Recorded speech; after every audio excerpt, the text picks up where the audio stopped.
KMC HD3 Detroit, KMPS HD3 Seattle, WBMX HD3 Boston. And on AOL Radio and Yahoo Launchcast. Psychic Radio is now CBS Radio's The Sky. Back to Behind the Paranormal with Paul and Ben Eno. Call now 248-545-SOUL. New skyradio.com.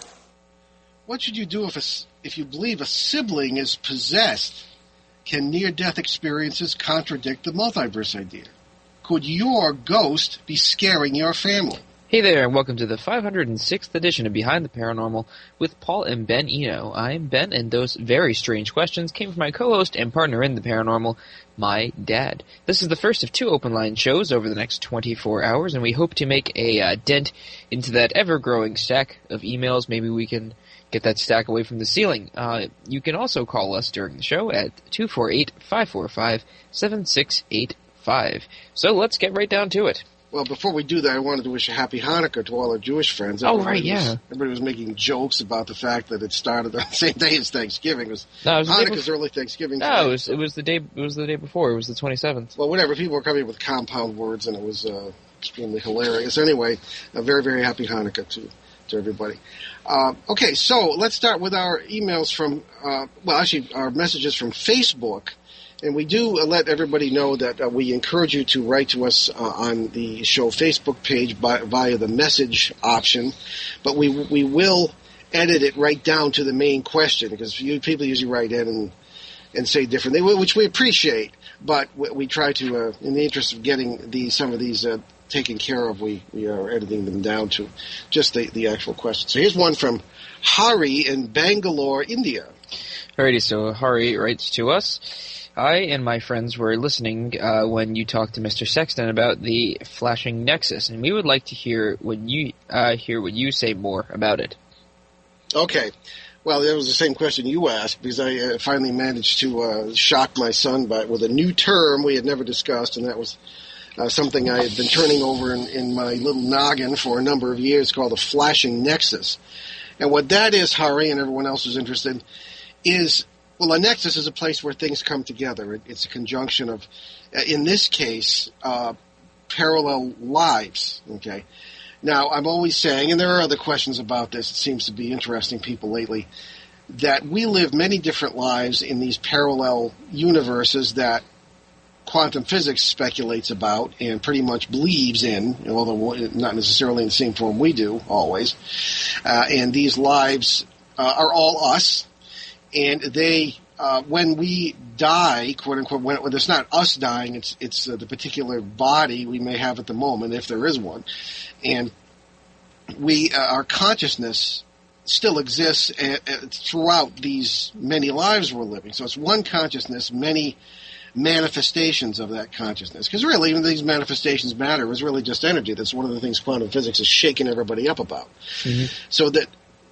And this came from, I suppose, just interviewing a number of people over the years who had near-death experiences. I haven't made a specialty of that, but I've taken note of what I've found because of it, because having worked in psychiatric hospitals that back in the 70s that were, in a way, general state hospitals as well. Not everybody was a psychiatric patient there. People would have these experiences occasionally. I was present at many. We don't call them death, we call them translations. And sometimes people would say in that and other circumstances that, and Mr. Sexton, Rex Sexton, the artist we had on last week, was saying that he, in the midst of this experience of dying and coming back, if you want to call it that, would feel that he would be the way he put it, in the body of one of the nurses or in the body of one of the doctors. Yeah. He was many different people, seemingly, for a brief period.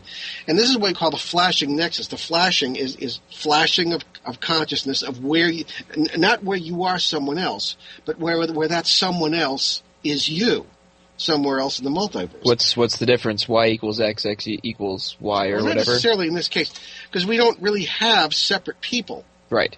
And this is the notion of the non-existence of the self and of the individual. This gets into philosophy and other stuff that the physics of consciousness might discuss.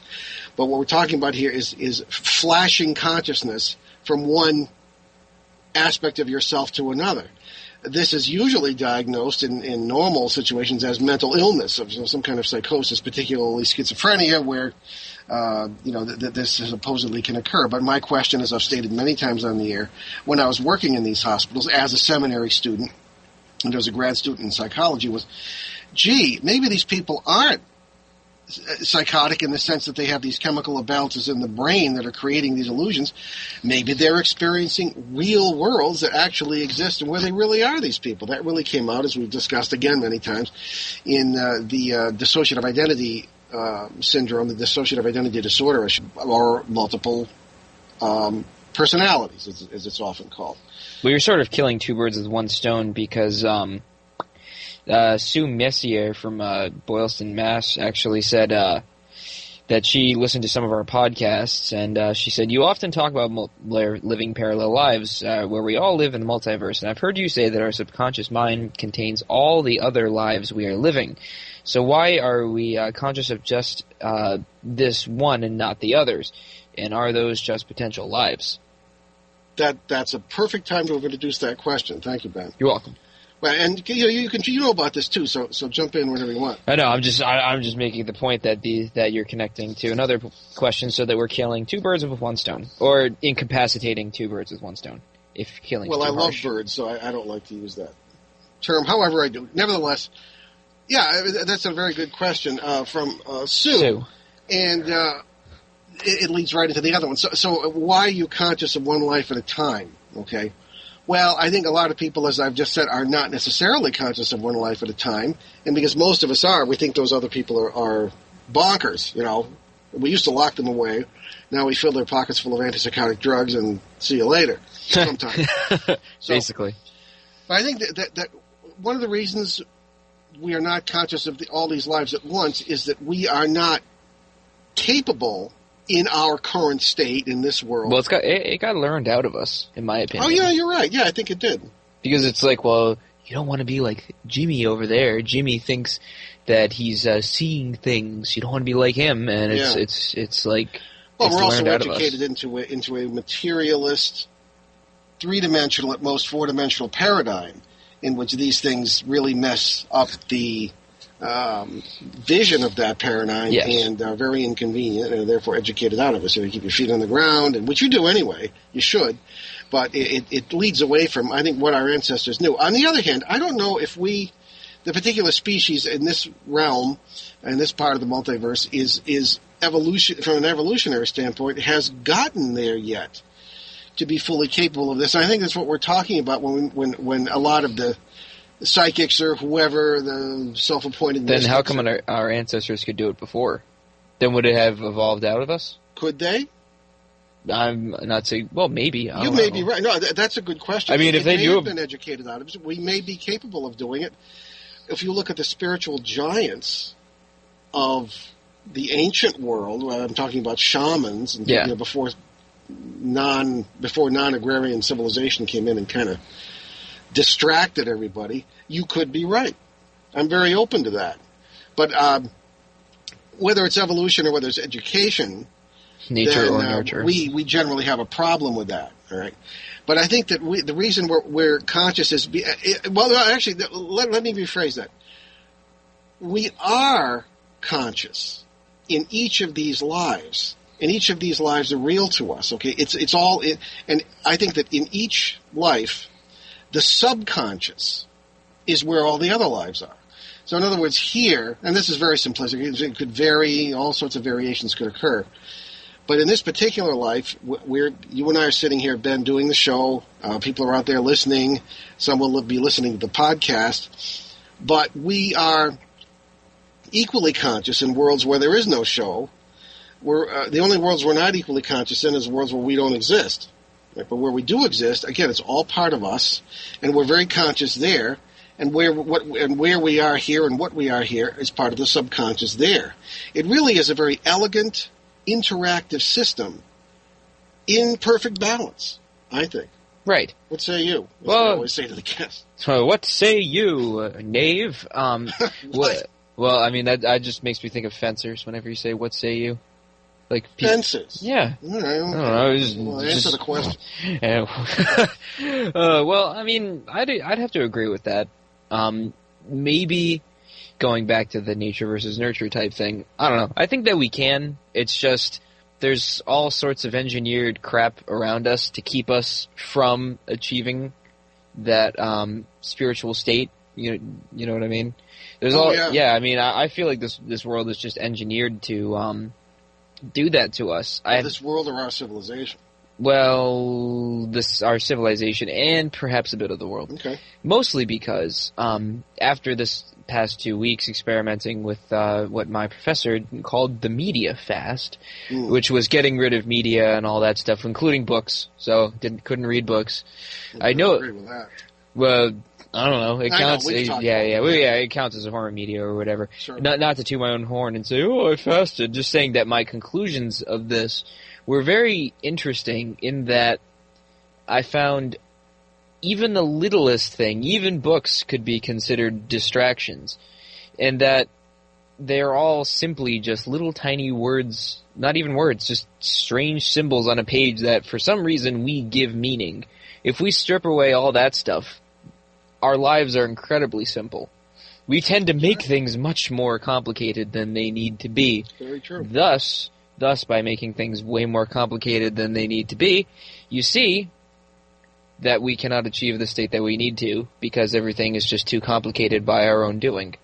So we're in agreement that we can find more of our whole selves in silence and in meditation and without distractions. Well, as a friend of mine said, that you can't. A little bit of fun every so often is nice. Something to just relax the mind, or whatever. Besides, like, not saying that you should just meditate all the time. Do nothing but that. But in all things in moderation, as one says. Except prayer. Right. Yeah. Well, in meditation, what do you mean? That's fun, I think. Yeah, no, I'm just saying some people don't find that. No, they don't understand it. Right. But no, I think you're really onto something there, and this comes back again to our questions, that we've got all these lives we're living, and when we are quiet, meditate, we teach ourselves, we can hear or apprehend the wisdom in lives where we are wise. We sometimes are frightened by things that are happening in lives that we are in which we are not so wise. Right. And we can gather ourselves, and this gets into the notion of the central core consciousness that I am going to write about, and I am writing about in the next book. We'll get into that too.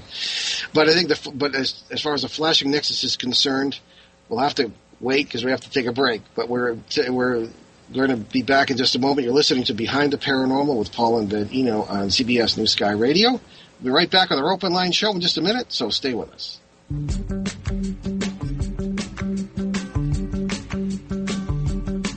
And they'll lay you down low and easy. And the lips that you kiss will say Christmas. Hear the mass that you travel the distance. To believe no lies. Dry your eyes and realize.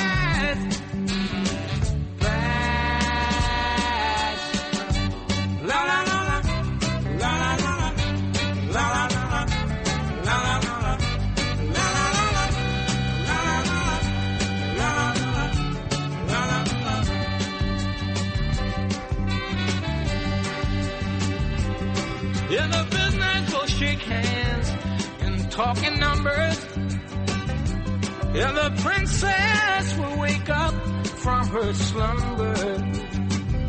And all the knights will step forth with their armbands. And every stranger you meet in the street will make demands. So believe no lies and dry your eyes and realize by surprise. La la la la la la la la la la la la la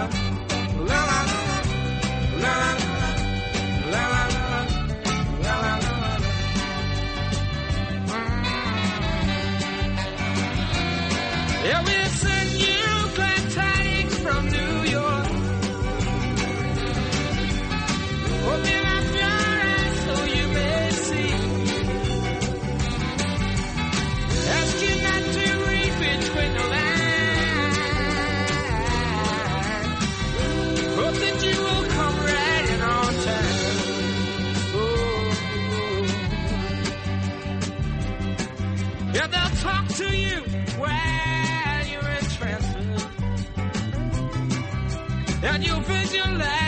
taking any chances. But meet them halfway with love, peace, and persuasion, and expect them to rise for the occasion. And get gratified when you see it materialize right in front of your eyes. By surprise. La la la la, la la la la, la la la la, la la la la, la la la la, la la la. Psychic Radio is now CBS Radio's The Sky. Back to Behind the Paranormal with Paul and Ben Eno. Call now 248-545-SOUL. New skyradio.com. Welcome back to Behind the Paranormal with Paul and Ben Eno. I am Ben, and with me is Paul, my father, and we are talking of the nature of consciousness and the multiverse and how you are everybody and everybody is you, in a nutshell. Well, there you go. Well, just to finish up the answer to the questions from Hari in India and Sue in Massachusetts, I think the flashing nexus here is what I call the experience that some report during near-death experiences. I don't know about death experiences because they usually don't tell you.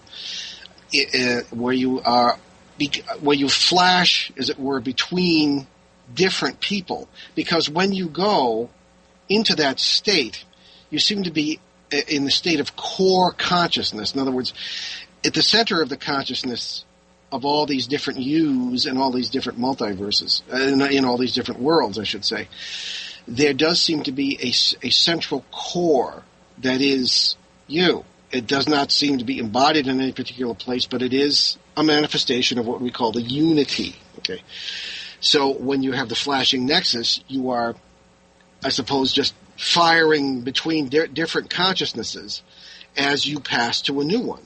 Perhaps you are in a state. Because not everybody reports. You know what I think that we should clarify, and we never have, not that I don't think? What's that? That the you is not the singular you, but the subjective you. Okay. Just because I think it just sounds like weird that it's like you're in everything. You specifically. Yeah, that is not meant to be inner looking or subjective, but go ahead and talk about it. Well, no, I just think it's weird. It's so hard to talk about in English. Because it is. The language isn't. No, it's not, because it's so self-centered. Yeah, that's not what is meant here. It's just the opposite is meant exactly. Right. By what we're saying. So but again, I think there are, for a person who is, we always say that when you translate from one consciousness to another, when one embodiment ends, which of course it never does because it's always existing, but when your consciousness passes from it to another, where you are already conscious and already living a life, you sometimes might not be taking the path of least resistance as things do in nature because you may be confused, you may be undecided. And this gets into the classical 19th century ghost theory that didn't know any other way to talk about this except in the terms of spirits of the dead, remnants, residual hauntings, and all this other stuff that I think is not good enough. And sometimes just utter nonsense, into this idea of the self passing from embodiment to embodiment. So if you are not taking a path of least resistance, if you are undecided or confused or in some way having roadblocks to this, to a clean passage, yeah, I think you can, for a brief period, flash between these different consciousnesses, and I think that's what it's about. But we can get to that sometime again if people are interested. But in the meantime, let's move on to our next question, which is from Alan in Toms River, New Jersey. All right, so Alan writes to us, Paul, you are a brilliant speaker, and I read your bio online. With many years in professional journalism, why are you wasting your time on the paranormal when you could easily be writing for a major newspaper or magazine, or even TV? It's a shame. Well, I sometimes get that, Alan, and I thank you for your comment. Let's consider that. How important, when you are ready to translate, lying on your deathbed as it's called, confronting ultimate questions of the soul, how often does what's on the evening news or in the newspaper really matter?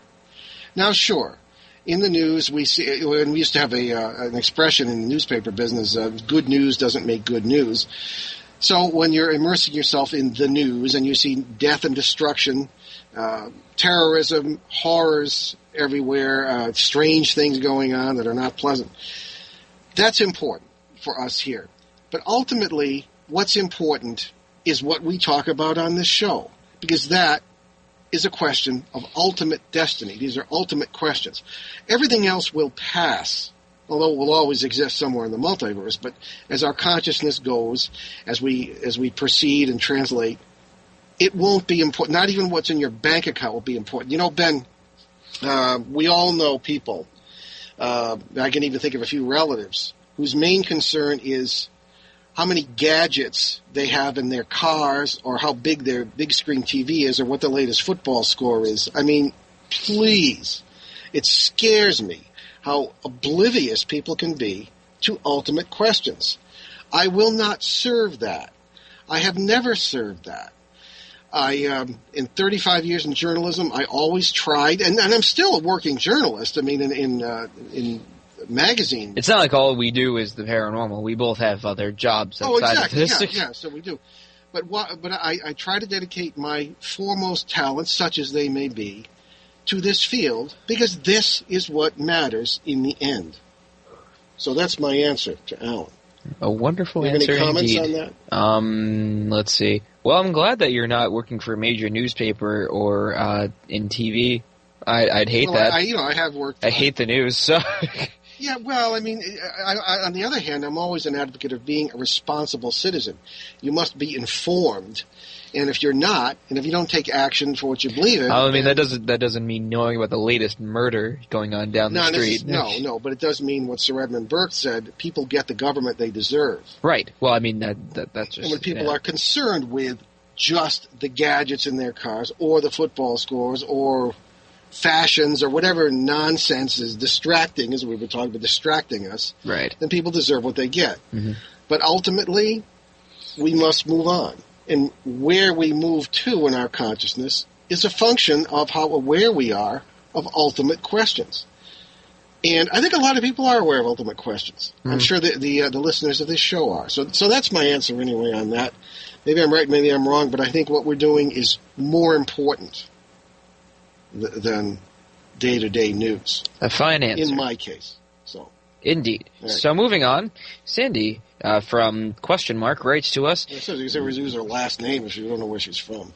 Well, I mean, we don't know if they don't want us to say their last names or not. You said you that's true. Right. I did do that, but I was perfect. Yes, I know. So Sandy writes to us, what do I do about a ghost that is pounding on the walls? It goes on most of the night. Sometimes I cannot sleep.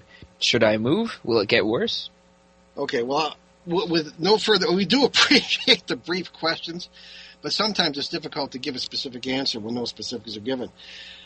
First of all, Sandy, how do you know this is a ghost? You know, I've been involved in it. I don't know if you ever found. We've usually run into some interesting situations, but in the past, one of the first things you look for, and any garden variety ghost hunter will tell you this, you look for other explanations before you adopt a paranormal one. Is it the boiler?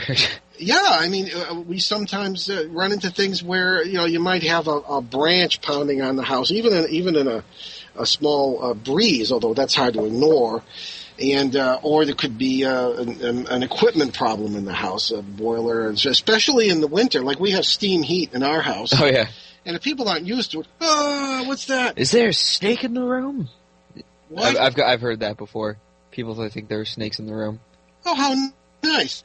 Well, yeah, I'm thinking more. Well, I mean, it hisses at you. Like, what do you expect? Oh, yeah, so that's true. We live in a 100-year-old house, and the thing bangs before it starts. Banging is the expansion of the pipes as the hot water goes in the cold weather, and the radiators all hiss. And we're living in the Victorian age at Castle Eno. Castle Eno. So, in any case, it could be something like that, Sandy. You should consider that. We'd like to know if you have called anybody in on this. It's probably not a good idea to do so, because most of these people have no idea what they're doing or what they're dealing with, if anything. Right. There's also the matter of goes on most of the night. Well, that's very annoying, of course. And I wonder where you live, if you do live in a cold climate, and how long this has been going on. And should you move? Well, I don't think at this point that's called for. Ben, any thoughts on it? No, geez, moving. Don't waste your money. Well, I mean, there are times when where I have advised people to move. That's true. And well, they I mean, haven't at work. Well, but this is in major situations where poltergeist phenomena was at the offing and things of this kind. Well, perhaps being harassed. Some little bullet points should be added to this on her part about what's going on. Where do you live? Who do you live with? Are there any situations going on that we need to know about? As we encourage people to give short answers. But well, that's what I mean. Bullet points. It's different. Sure. That's a good idea. Bullet points. Yes. Yeah. If you don't know what I mean by that, just brief sentences. Consider them like tweets or something. Brief sentences. Right. That explain the situation. Yeah. And will it get worse? Well, if it is a paranormal situation, it could, but that's a big if. I'm thinking of the Bridgeport poltergeist case and a number of other poltergeist cases. All started off small. And but there's no need to scare the poor woman. No, absolutely not. Why don't you write to us again? Tell us more, Sandy, and perhaps we can be more specific about it. And thorough. Yeah. So moving on, Mike writes to us. Maybe it is because I listen to your show so often, but I think you are right about paranormal and multiversal events on the rise. A lot of people I know are having strange things happen, like waking up in the morning and some things are different, or sometimes even in the middle of the day. One guy I go to school with said there was a house on his street that day and he never saw it before. What is happening? Should we be scared? Well, I don't know. I mean, let me give you an example of, and I wanted to get your unvarnished response to this, Ben, so I didn't tell you this earlier today. Oh, okay. Something happened to me this morning. It was right out of the Mothman prophecies. What? Okay. Yesterday, I swear that I saw a brief news story about a train derailment in New York in which 4 people were killed. Right. All right. I was in the middle of something else and didn't have a chance to look at it. But this morning I saw it again. I said, oh, okay, well, they must have what we call in journalism a second-day story on this. Well, that accident happened this morning. Not yesterday morning. And I was a little shaken up by it. Oh, yeah, and 2 people were injured, not 4. Was it 2? Would it change again? It's 2. Oh, no, killed. 2, 4 people injured or killed? 4 killed and a bunch of others injured. No, 2 killed. Well, then it changed again. I remember this morning. It was very clearly. Maybe your news sources are awful. Well, this is the Associated Press. They're not that bad. That's true. Yeah, AP isn't that bad. But in any case, that accident took place yesterday, not today. Because I remember it yesterday because I said, because I'm a train buff and, I'm concerned with, naturally, safety. And I said, my gosh, not again. Because there have been 2, because I think of the train disaster in Quebec. Yeah. Not all that far from here. When there was this terrible disaster, Lac Mégantic, Quebec, not long ago. And then another one just within the last 6 months. So it's terrible. But I seem to have been reading about it yesterday morning. So we certainly feel your pain, if that's what it is. You're right, it is 4. I heard 2 on news reports this morning when I was at work. Oh, and you work at a radio station, so you think that would be the place to get the news. Well, I mean, there's all sorts of conflicting reports. Yeah. Well, anyway, the accident itself did occur yesterday. I should say today, not yesterday. Now, also in response to Mike's questions, I don't know. I think it will probably get worse. Well, the reason for this, at least in my opinion, is that we've got, what shall we say, thinning world boundaries. That's the best way we can put it.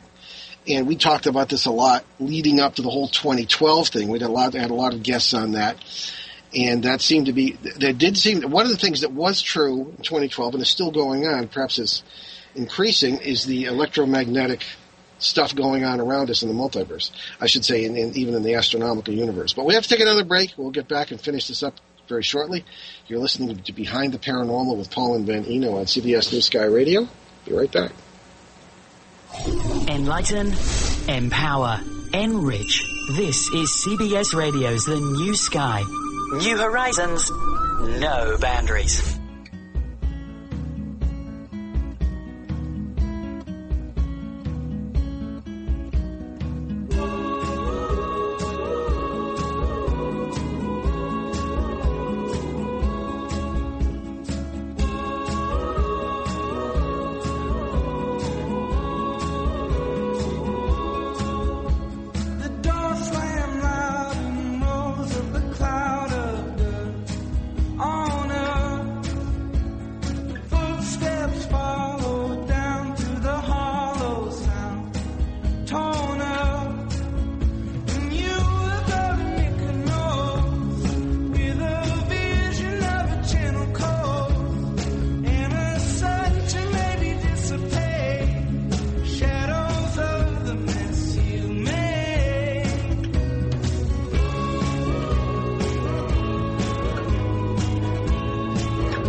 Brother, you don't need to turn me away. I was waiting down at the ancient gate. You go wherever you go today. You go today. You go wherever you go today.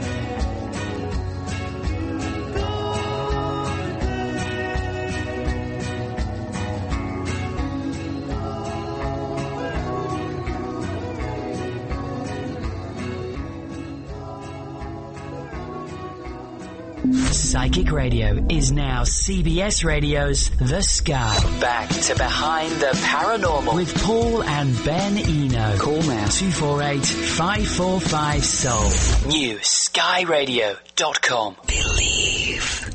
Welcome back to Behind the Paranormal with Paul and Ben Eno. I am Ben, and next to me is Paul, and we are talking of, well, strange things that are going on in both the terrestrial world and the multiversal world. Strange things are happening. How would you answer Mike's final question? We talked a bit about what is happening as far as things being different sometimes when you get out. And sometimes it even happens in the middle of the day. And we talked about my experience yesterday of reading about this accident that occurred today. Rather a shocking experience. What about Mike's final question, Ben? Should we be scared? I don't know how to answer that. What would you say? I would say no. I mean, it's like this stuff's going to get more normal, so you should just really get used to it, or just don't even think about it. Yeah, I would say, I would agree with that. Don't even think about it. I mean, what good would be fretting? Fright. Fretting, fright. Fretting, fright. There's really, fearful. Well, there's no good that comes of it. It just makes you paranoid. Well, it's a survival instinct. To be paranoid? Well, no, to be afraid. Oh, well, yeah. It means, get out of here or you might not survive. So I don't think we're quite in that position, so we probably ought to just, I'd say be aware, but not overly concerned. Right, that's the thing. I mean, it's keep your feet on the ground. Go about your life. Things happen. Try to learn and learn to be silent too, and meditate. Embrace it. Embrace it. It's just nature. Indeed, it is, and it's only going to become more apparent. So, embrace it. That's all I can say. The next is from Rama? Rama? Yes. Sankar. From Australia.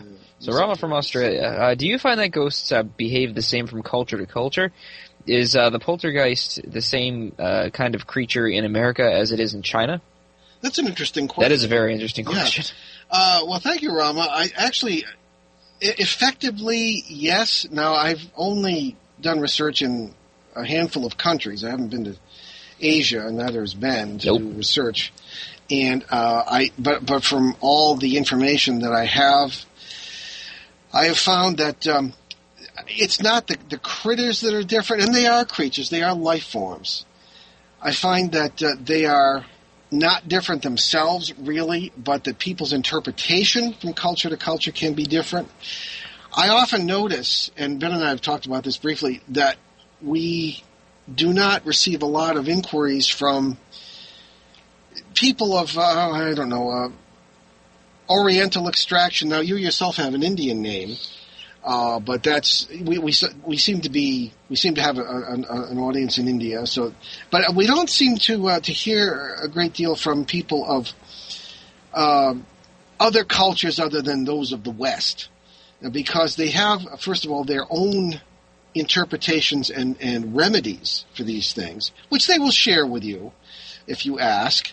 I was fortunate enough, as I often talk about my conversation with Minda Louie, an Australian Aboriginal elder outside Melbourne one day, many years ago. I'm very honored that he shared his own personal point of view with me and that of his people, which he commented was very similar to what I was developing with this whole multiverse idea. So I think it's more the interpretation and the approach of different cultures than it is the creatures themselves. So that's really the best way I can answer that. That's true. I'd agree with that. Yeah. Okay. All right. Now let's get into the actual emails here. This is this is a question that we've been getting a lot of, and I figured I'd better deal with it. What is it? This is from Patty I don't know where Patty's from. All right, so Patty writes to us, "Hi, Paul. I asked you about your forthcoming book, Dancing Past the Graveyard, a while back, and you said you were hoping to have released it in the then near future. Will it be coming out soon in 2014? I have eagerly awaited it for years. Now, I guess I've read your last few books a couple of times each, and I was impressed by your unique viewpoint in your research and theory. I've been reading about the paranormal for the past 50 years, since I was about 7 years old. If it's not in the works to be published, is there any way you could release a private manuscript at your own set price?"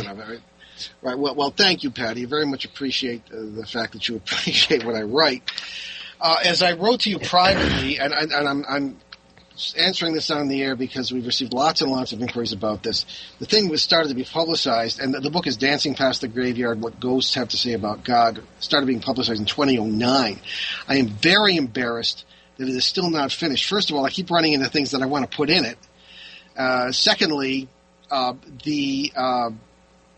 my schedule is, as Ben will tell you, is utterly crazy. So it's a matter of finding time. It's pretty bad when a professional writer can't find time to write, at least not what he wants to write. But again, I'm still a working journalist, so we have to eat here, and so that my own books unfortunately have to take a second string sometimes to other things that have to be written for revenue purposes. So that's essentially the answer. And all I can say is that I'm working on it as quickly as I can. Ben and I are also in the initial stages of writing Cosmic Journey, Behind the Paranormal, which will be a summation of our best shows, what we believe are our most interesting shows on many different topics, shows without guests. So that's essentially how I can answer that. But to all, I just encourage you to remain patient. I thank you for that. And we will give it ample publicity on the air and on the internet and everywhere else when we are able to produce that book. So, ooh boy. Okay. All right. Ben, I'm going to read this one because it's very involved. Okay? Please. Okay. This is from Ellen.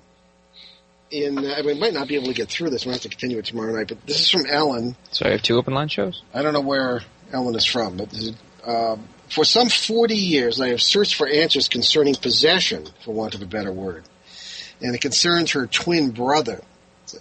And she at one point had attended an Episcopalian event where a speaker who was talking about spirituality, and it was an Episcopal brother who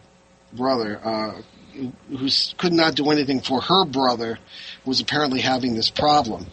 Her brother was serving as an altar boy apparently at the time with this brother John, Episcopal brother, and apparently he threw up on the altar and ate the contents. It's gross as it may sound, but sometimes you see this. And Ellen goes on, I spoke with the speaker afterwards asking what I could do for Bill, that's her brother, who had been acting out in extreme anger and sadism since at least 9 years old, as I recall. Now, this is something I've seen before. People will often wonder if children are incorrigible in their mistreatment of other creatures and of other people. They sometimes wonder if possession may be involved. Well, again, that's a complex question, and you can't jump to conclusions here. He also stated that this is her brother. He also stated that he has no childhood recollection before the age of 8. That's a little odd. Very possible abuse, perhaps sexual abuse as well. I was told to say specific words binding this, quote, entity and commanding it, quote, back to the black pit whence it came, unquote. And she has in parentheses, do we really want to send anyone there, unquote, or close parentheses. Okay, let me stop there.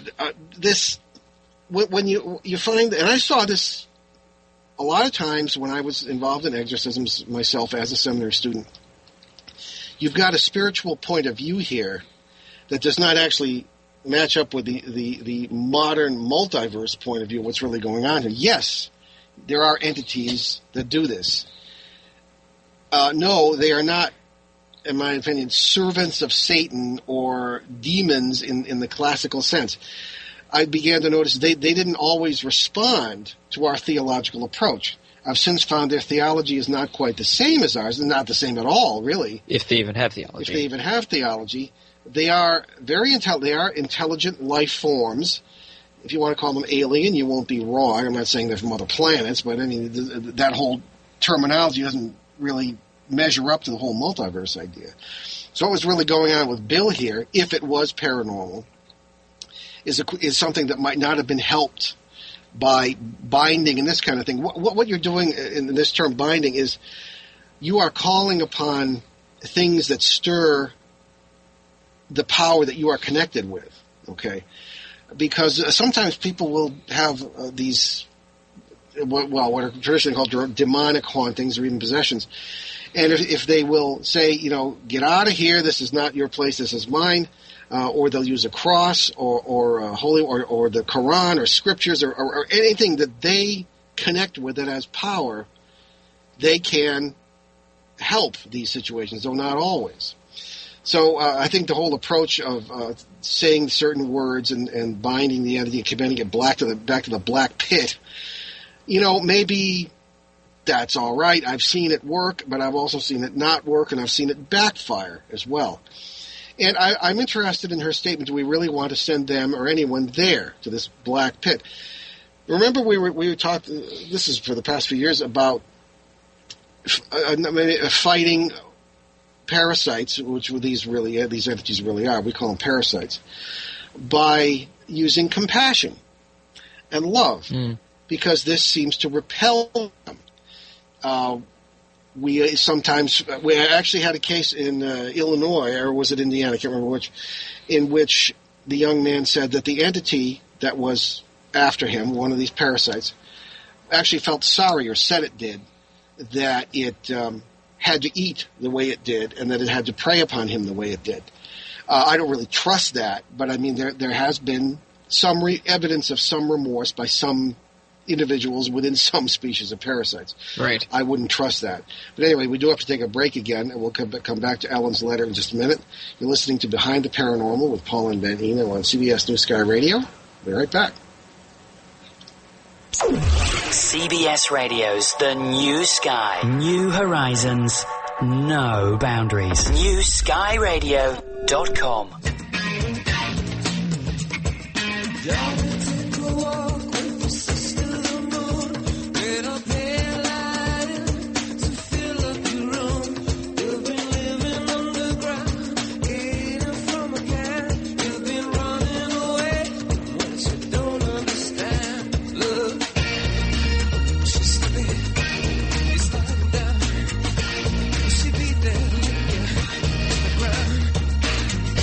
It's alright,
Psychic Radio is now CBS Radio's The Sky. Back to Behind the Paranormal with Paul and Ben Eno. Call now 248-545-SOUL. New skyradio.com. Welcome back to Behind the Paranormal with Paul and Ben Eno in our final segment of the show where we are discussing Ellen's very interesting email. Well, Ellen believes, from what we've read so far, that I should say her brother, Bill, was possessed in some way. She was taking the advice of an Episcopal brother who said that she should say certain words, sending the creature back to the black pit from whence it came, quote unquote. And she was questioning whether you really want to do that to any creature. So I think it's a good question. So she continues, and she said she was 14 years old at the time. On my way to school the next morning, seeing Bill still sleeping, I said these words in my head, directed at him. I didn't want him laughing at me if he heard me, and nothing happened. As soon as I finished this, quote, command, unquote, Bill, still sound asleep, raised up very quickly with a jerk, only to almost a sitting position, then fell back onto the bed, otherwise not moving at all.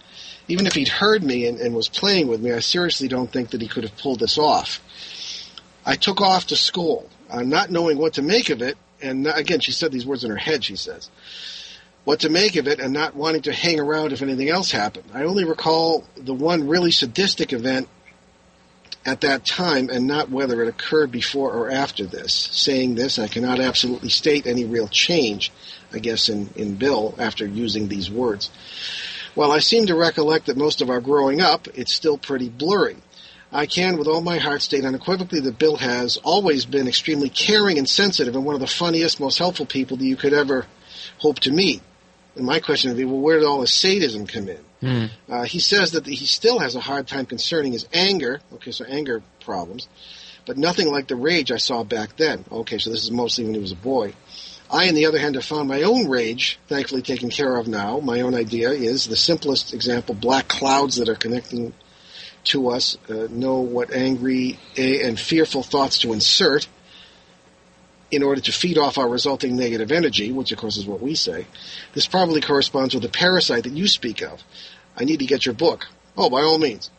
I also have had my dealings with energies or entities in me, or so it seems. My feeling is that there is some generational bug, although this is the first time I've used that word, that is inflicted upon family members through violence and then fed through subsequent forms of abuse. Well, that will do it, Ellen. I've run into that many times. With parasites that actually follow and, in a sense, farm or cultivate certain families, sometimes for generations. You know, one thing, Ben, that makes me wonder, you often hear people say, well, this gift has been in my family for generations. My grandmother was psychic or mediumistic, and my mother was, and so am I. Only 2 generations. Yeah, well, no, it might go back many. Yeah. And that makes me wonder, you know, is that really a gift, or is it some parasite following the family, giving you information so that you can, in order to push buttons or some other things go wrong? Because very often these families, and people have pointed this out before, psychics and mediums very often, not always, but very often have the most messed up lives. Their personal lives are a mess. Their finances are often a mess. That's true. And what's going on here? You know? Well, I mean, it makes me wonder, like, if their ancestors had this gift or whatever, what they had to do to get it. You know what I mean? All right. No, I don't. What exactly do you mean? Well, I mean, think of, like, your ancient ancestors or whatever who were pagans, practiced human sacrifice or whatever, things like that. That's what I mean. Well, they're good pagans. I'm sorry. I use that as a broad term. Sure. I know. I clearly know that there's a difference. Oh no, of course. No, you're right. It could go way back to situations where people were serving parasites that made them think they were gods, and there are all sorts of complex things going on here. On the other hand, there could also be strictly psychiatric issues here, although we do sometimes find paranormal and psychiatric issues intertwined, which is really difficult to sort out. But you've got anger issues and abuse, and that rings the dinner bell for parasites, if indeed there was a paranormal component here. Or it could be just a messed up family. Right. So that's really difficult to say. You know what you want to look for is stuff that's occurring outside people.